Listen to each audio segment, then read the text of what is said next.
بہت ساری چیزیں یقینی طور پر اس سوسائٹی سے جڑی ہوئی ہوتی ہیں جس سوسائٹی کا آپ حصہ ہوتے ہیں، اس لیے آپ زندگی جیتے ہوئے اس کا بہت زیادہ اعتبار کرتے ہیں۔ شادی کے معاملے میں اللہ کے نبی صلی اللہ تعالیٰ علیہ وسلم کی زندگی کا مطالعہ بتلاتا ہے کہ آپ نے جو نارمز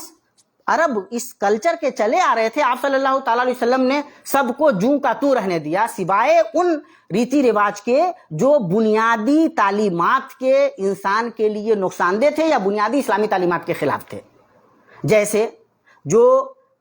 جسم فروشی کا معاملہ تھا، یا ایک خاتون کئی مردوں سے روابط بنا کر کے رکھتی تھیں، یا مرد بلا کیا کہتے ہیں حدود کے وداؤٹ اینی باؤنڈیشن کئی شادیاں کرتا تھا، عورتوں کو پھر چھوڑ دیتا تھا، تو اس طرح کی جتنی چیزیں تھیں ان کو آپ صلی اللہ علیہ وسلم نے روک دیا کہ ایک مرد زیادہ سے زیادہ بیک وقت 4 شادی کر سکتا ہے، یا ایک خاتون بیک وقت کسی ایک مرد کے زیر زوجیت رہ سکتی ہے۔ یہ ساری چیزیں نارمز بنا دیے گئے۔ بقیہ جو سوشل نارمز تھے شادی کے معاملے میں، اللہ کے نبی صلی اللہ تعالیٰ علیہ وسلم نے اس سلسلے میں اس کو ٹچ نہیں کیا۔ وہ معاشرتی ڈھانچہ جو تھا وہ ڈھانچہ برقرار رہا، اور کسی بھی معاشرے میں یہ وہ اسی لیے جو شادی ہے نا وہ سوشل انسٹیٹیوشن ہے، سماجی ادارہ ہوتا ہے۔ آپ دیکھ لیجئے کہ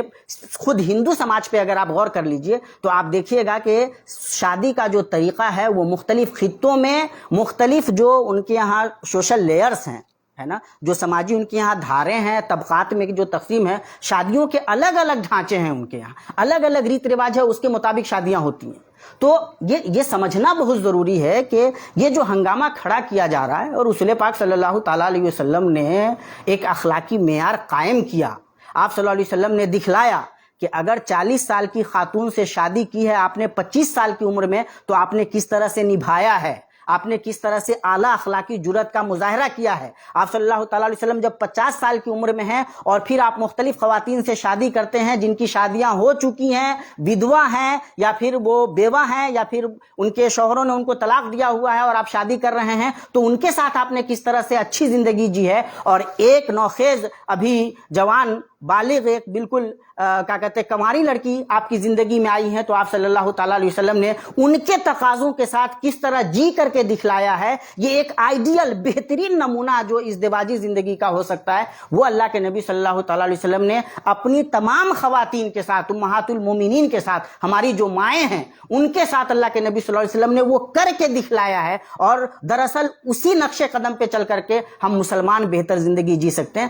اس لیے میں یہ بہت اعتماد کے ساتھ آپ کو کہنا چاہتا ہوں کہ یہ جو ہم ڈیفینسو ہو جاتے ہیں، اور ڈیفینسو ہونے میں یہ نہیں ہے کہ ہاں ٹھیک ہے، میرے کہنے کا یہ مطلب نہیں ہے کہ ڈیبیٹ نہیں ہے۔ کئی سارے لوگوں نے اپنے حساب سے اس کو دیکھنے کی کوشش کی ہے، اور اس کا یہ مطلب نہیں ہے کہ ڈیبیٹ نہیں ہو سکتا ہے۔ میں نے شروع میں کہا کہ اعتراض ہو سکتا ہے، اس بارے میں گفتگو ہو سکتی ہے، دلائل کھنگالے جا سکتے ہیں، لیکن ڈیفینسو ہونے کا مطلب، مرعوب ہونے کا مطلب یہ ہے کہ کسی ایک آدمی نے یہ بات کہہ دی۔ بھائی آپ آج کے معاشرے میں مثال کے طور پر ہومو سیکسولیٹی کو لے لیجئے، آپ لیو ان ریلیشن شپ کو لے لیجئے، لیگلائز کر دیا گیا۔ مرد مرد سے شادی کر سکتا ہے، عورت عورت سے شادی کر سکتی ہے، بغیر شادی کے 2 جوڑے آپس میں رہ سکتے ہیں، بچے پیدا کر سکتے ہیں۔ آپ یورپ کی صورتحال دیکھ لیجئے، 40% تک ایسے بچے ہیں معاشرے میں جن کے باپ کا پتہ نہیں ہے۔ آپ اندازہ لگائیے، ان کو لیگلائز کیا گیا ہے۔ اب کل کو یہ کسی معاشرے کا نارم بن جائے تو کیا ہماری جو تہذیبی قدریں ہیں، ہم اس حساب سے، ان کے حساب سے اب اس کو ڈیفینسو ہو کر کے اس کے بارے میں ایک مروبیت پال کر کے کہ نہیں یہ کہہ رہے ہیں، بڑے لوگ ہیں، اعلیٰ کلچر کے لوگ ہیں، یہ کہہ رہے ہیں تو ان کی بات مان لیں؟ عجیب و غریب یہ مروبیت کی عجیب و غریب صورتحال ہے، اور اس سے نکلنا چاہیے۔ دیکھیے، اللہ کے نبی صلی اللہ تعالیٰ علیہ وسلم نمونہ ہیں، اور میں کہتا ہوں کہ آپ صلی اللہ علیہ وسلم کی زندگی کو اسوہ کے طور پہ دیکھنے کے لیے آپ صرف رسول پاک صلی اللہ تعالیٰ علیہ وسلم اور حضرت عائشہ صدیقہ رضی اللہ تعالیٰ عنہا کے ازدواجی تعلقات کو دیکھ لیجئے، آپ نہال ہو جائیے گا۔ آپ کے وہ ایمان کی وہ چاشنی ملے گی، وہ لطف ملے گا، وہ مزہ آئے گا کہ آپ تصور نہیں کر سکتے۔ اما عائشہ صدیقہ رضی اللہ تعالیٰ عنہا اور رسول پاک صلی اللہ تعالیٰ علیہ وسلم کی ازدواجی زندگی دراصل ہم تمام مسلمانوں کے لیے مشعل راہ ہے، اور اتنی عظیم دولت کو آپ ڈیفینسو ہو کر کے عجیب و غریب انداز میں اس کی تعبیر کرنے لگتے ہیں۔ یہ دراصل ہماری ڈری ہوئی ذہنیت ہے۔ میں چونکہ کسی دوسرے دھرم سے کمپیریزن کے طور پہ اس کو نہیں دیکھ رہا، اور میں اس کو اچھا بھی نہیں سمجھتا، ورنہ اگر دوسرے دھرموں کے بارے میں گفتگو اگر چلی جائے تو عجیب و غریب صورتحال کا سامنا ہو جائے گا، اور عجیب و غریب مطلب حقائق آپ کے سامنے آ جائیں گے، اور آپ کو تعجب ہوگا کہ وہ لوگ جن کی پوجا لوگ کرتے ہیں ان کے یہاں ایسی چیزیں ہیں کہ کہا نہیں جا سکتا۔ تو میرے کہنے کا مطلب یہ ہے کہ ڈیفینسو اس انداز میں ہونا کہ ہم حقائق کو بھول جائیں یا لوگوں کی غلط باتوں کو اس طرح سے قبول کر لیں، یہ اچھی بات نہیں ہے۔ یہ مسلمانوں کو اس مروبانہ ذہن سے نکلنا چاہیے۔ آپ اپنی تہذیبی قدروں کو نہ صرف یہ کہ قبول کیجئے بلکہ اس کو مضبوط تھامیے اور پوری قوت کے ساتھ کھڑے ہو جائیے۔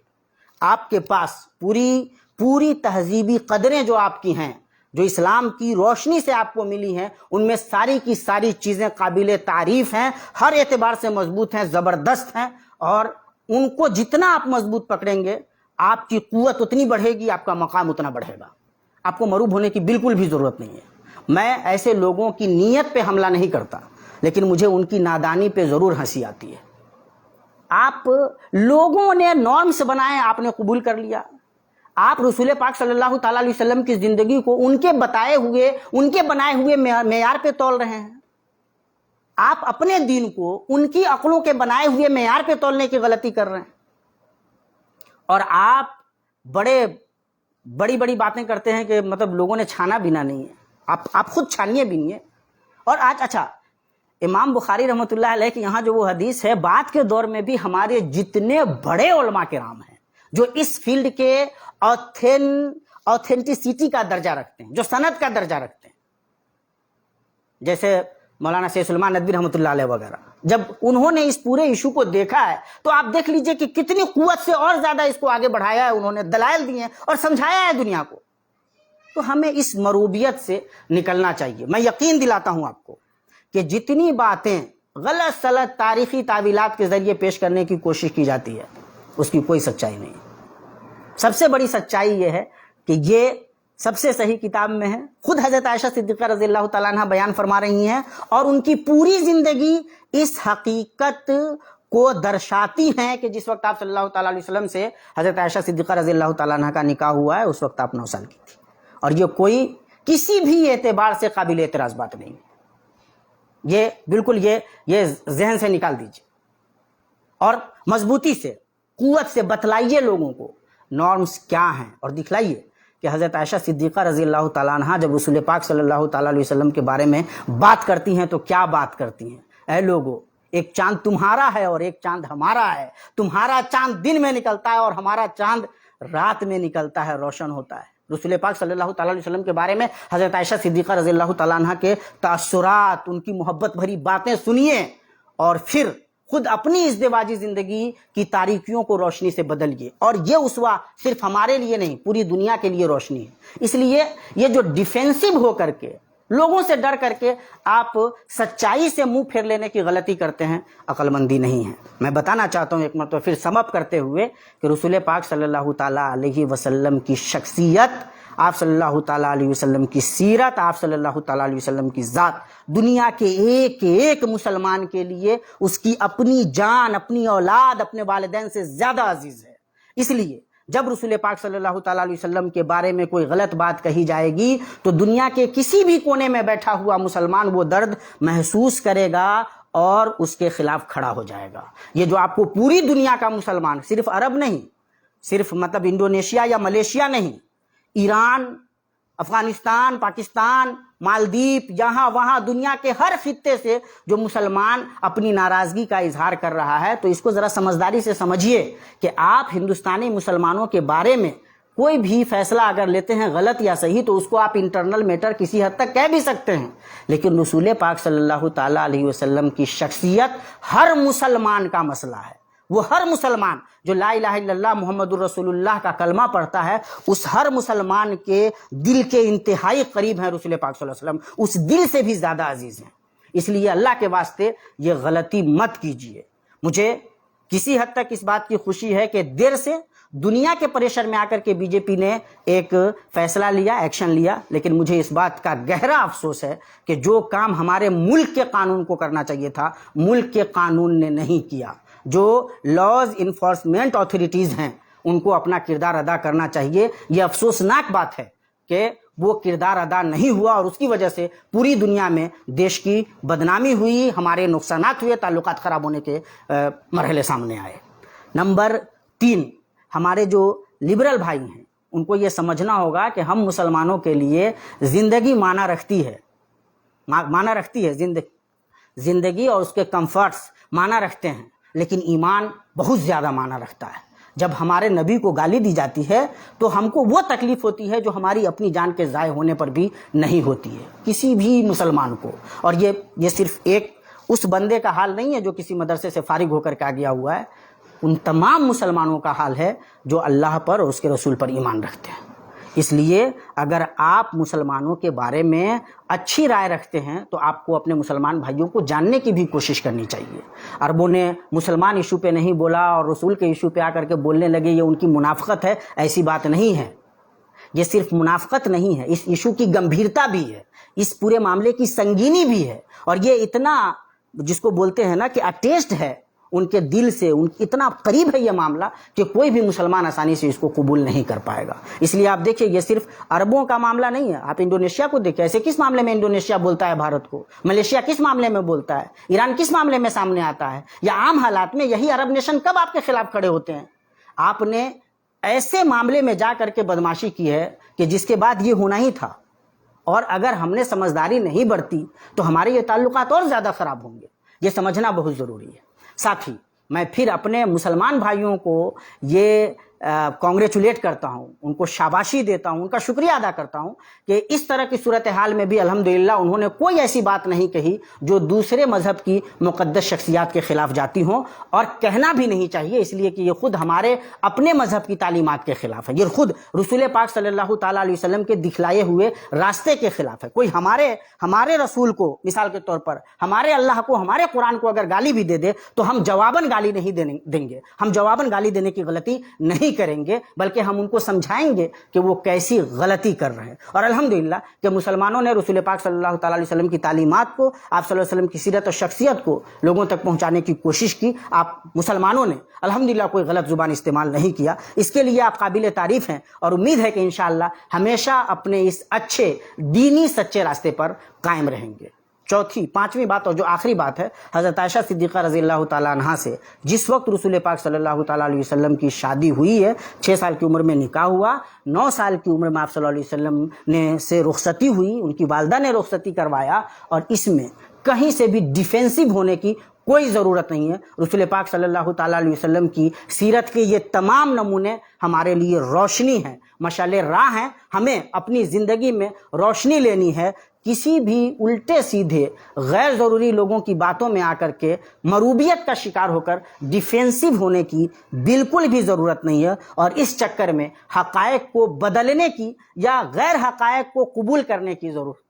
ضرورت یا حماقت کرنے کی بھی ضرورت نہیں ہے۔ اللہ تبارک و تعالیٰ سے دعا ہے کہ اللہ تبارک و تعالیٰ ہمیں صحیح سمجھ عطا فرمائے، اور دیش واسیوں کو، ہمارے دیش کے پولیٹیشینز کو، سیاستدانوں کو، عام لوگوں کو بھی سدبدھی دے اللہ تبارک و تعالیٰ، وہ سمجھ سکیں کہ جب آپ اس طرح کا کوئی بھی غلط کام کرتے ہیں، کوئی غلط بات کہتے ہیں، تو اس کا جو اثر ہے وہ آپ کے ساتھ جینے والے مسلمان بھائیوں پہ بھی پڑتا ہے، اور دنیا کے جس خطے میں بھی مسلمان جیتا ہے ان پہ بھی اس کا پربھاؤ پڑتا ہے، اور بہت بھاری پربھاؤ پڑتا ہے۔ اس لیے ایک سبھے منشیہ ہونے کے ناطے بھی، ایک اچھے منشیہ ہونے کے ناطے آپ کا یہ کرتویہ بنتا ہے کہ آپ اس طرح کی غلطی نہ کریں۔ آپ یقین جانیں کہ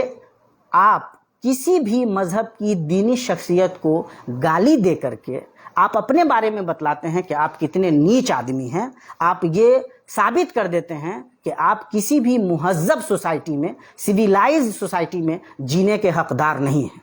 آپ کسی بھی اچھے کاؤز کو فیور نہیں کرتے ہیں۔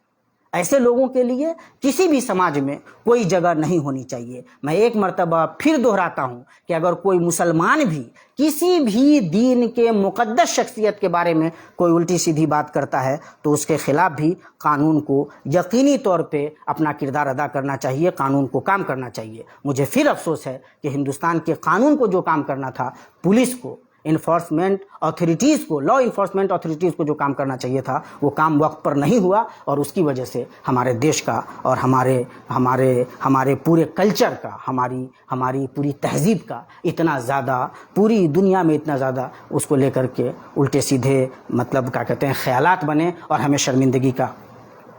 شرمندگی کا احساس ہوا، ہمارے بارے میں غلط رائے قائم ہوئی۔ اقول قولی ھذا واستغفر اللہ لی ولکم ولسائر المسلمین فاستغفروہ انہ ھو الغفور الرحیم۔ والسلام علیکم ورحمۃ اللہ وبرکاتہ۔